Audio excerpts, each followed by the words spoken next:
राजस्थान की खबरों का, जहां मुख्यमंत्री भजनलाल शर्मा राजभवन पहुंचे। राज्यपाल कलराज मिश्र से मुलाकात। हालांकि इसे बताया जा रहा है एक औपचारिक मुलाकात के बाद सीएम भजनलाल शर्मा राजभवन से निकल चुके हैं।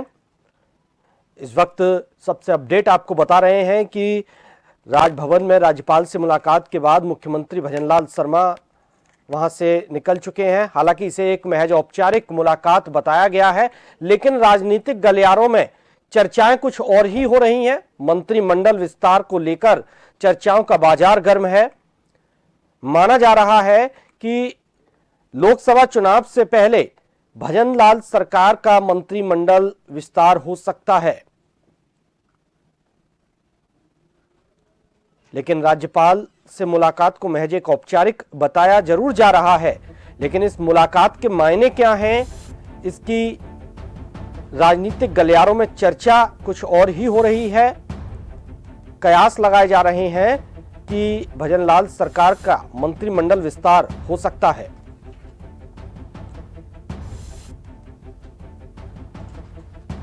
राज्यपाल मिश्र से सीएम भजनलाल ने मुलाकात की।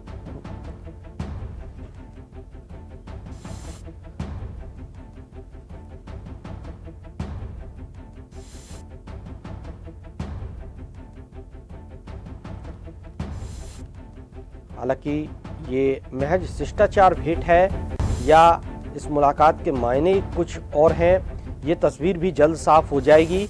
लेकिन चर्चाओं का बाजार गर्म है कि भजनलाल सरकार का जल्द मंत्रिमंडल विस्तार हो सकता है।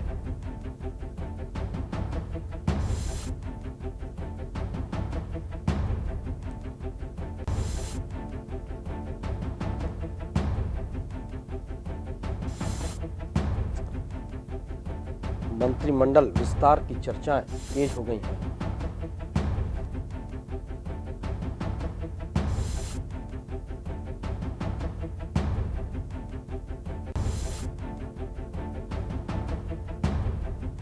है ना? तो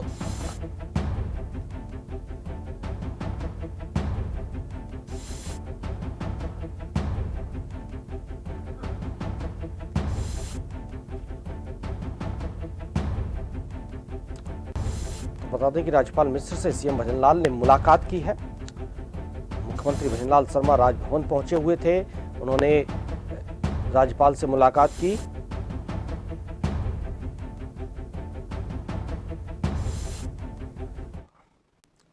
और ज्यादा से ज्यादा अपडेट के लिए हमारे साथ हमारे संवाददाता योगेंद्र पंचोली राजभवन से सीधे जुड़े हुए हैं।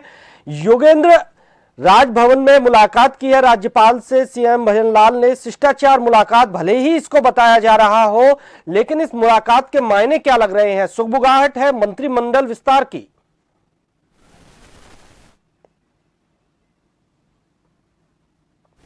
देखिए भानु, वाकई क्योंकि मुख्यमंत्री का राज्यपाल से जो मुलाकात है उसके कई मायने निकाले जा रहे हैं। खासकर हालांकि देखिए, वैसे तो इसे औपचारिक यानी शिष्टाचार मुलाकात कहा जा रहा है, लेकिन जो लोकसभा के चुनाव हैं वो सिर पे हैं और ये माना जा रहा है कि दूसरे सप्ताह में यानी 12-13 तारीख बाद कभी भी राजस्थान में लोकसभा चुनाव के मद्देनजर आचार संहिता लग सकती है।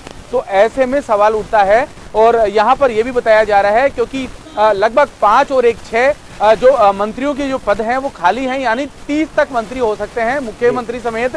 तो ऐसे में जहां अभी फिलहाल 24 मुख्यमंत्री, 2 डिप्टी सीएम सहित 24 मंत्रियों का मंत्रिमंडल है, तो ऐसे में 6 चेहरों को जगह दी जा सकती है। तो ऐसे में अलग अलग कवायद, क्योंकि ये भी माना जा रहा था चाहे गुर्जर समाज हो चाहे यादव समाज हो, इन समाजों को साधने का प्रयास किया जा सकता है। यानी सीधे शब्दों में अगर कहा जाए तो मंत्रिमंडल विस्तार की कवायद से भी इनकार नहीं किया जा सकता, क्योंकि मुख्यमंत्री जब भी इस तरह के चाहे मंत्रिमंडल विस्तार हो या कोई बड़े बदलाव होते हैं तब राज्यपाल की स्वीकृति ली जाती है। यही कारण होता है कि पहले मुलाकात की जाती है और उसके बाद ही आगे की रणनीति जो है वो तैयार होती है। यानी और ये भी हो सकता है कि जो नए जो मंत्रियों के कुछ चेहरे, हालांकि ये संभावना है और राजनीति में संभावनाओं पर कभी विराम नहीं लगता, तो ऐसे में यह भी माना जा सकता है कि कुछ चेहरे हैं उनको लेकर यहाँ राज्यपाल के पास भी जो मुख्यमंत्री हैं वो पहुंचे हों। हालांकि मुलाकात करके वो अब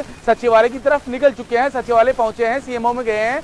इससे पहले क्योंकि लगभग ये लंबी उनकी वार्ता हुई है राज्यपाल से, तो इसके बाद जो मंत्रिमंडल विस्तार की जो कवायद है, जो सुगबुगाहट है, वो भी तेज चली है। जी बिल्कुल योगेंद्र, लेकिन ऐसे में अब सवाल ये भी उठता है कि अगर मंत्रिमंडल विस्तार होने वाला है, जल्द विस्तार अगर है, तो मंत्री की रेस में कौन कौन से चेहरे हो सकते हैं, वो नाम कौन कौन से हो सकते हैं जिन पर मोहर लगने वाली है?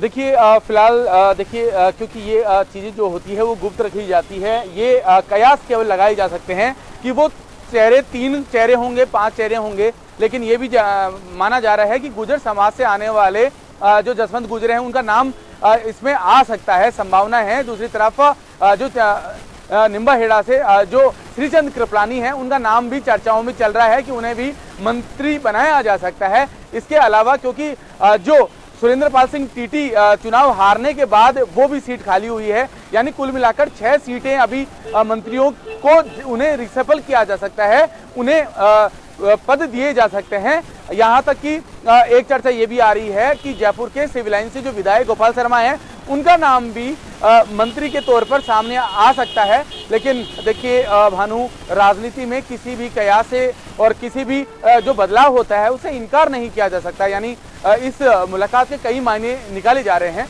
और लोकसभा चुनाव है, तो ऐसे में सरकार, क्योंकि बीजेपी जो केंद्रीय नेतृत्व है वो पूरा टारगेट लेकर चल रहा है कि राजस्थान की जो 25 सीटें हैं उनकी झोली में आए, तो इसके लिए पार्टी और संगठन स्तर पर कई प्रकार की चर्चाएं भी चलती है। सीवीसी की जो बैठक हुई थी, उस सीवीसी की बैठक में भी कई निर्देश यहाँ दिल्ली में दिए गए थे और यही माना जा रहा है कि फिलहाल आचार संहिता से पहले राजस्थान में मंत्रिमंडल विस्तार की संभावना से इनकार नहीं किया जा सकता, लेकिन फिलहाल इसे केवल शिष्टाचार भेंट बताई जा रही है। जी बिल्कुल, बहुत बहुत शुक्रिया योगेंद्र आपका तमाम जानकारी के लिए, अपडेट के लिए आप नजर बनाए रखिए। तो बता दें कि राज्यपाल से मुलाकात की है मुख्यमंत्री भजनलाल शर्मा ने। हालांकि इसे महज औपचारिक मुलाकात जरूर बताया गया है, लेकिन कयास ये भी लगाए जा रहे हैं कि जल्दी भजनलाल सरकार का मंत्रिमंडल विस्तार हो सकता है।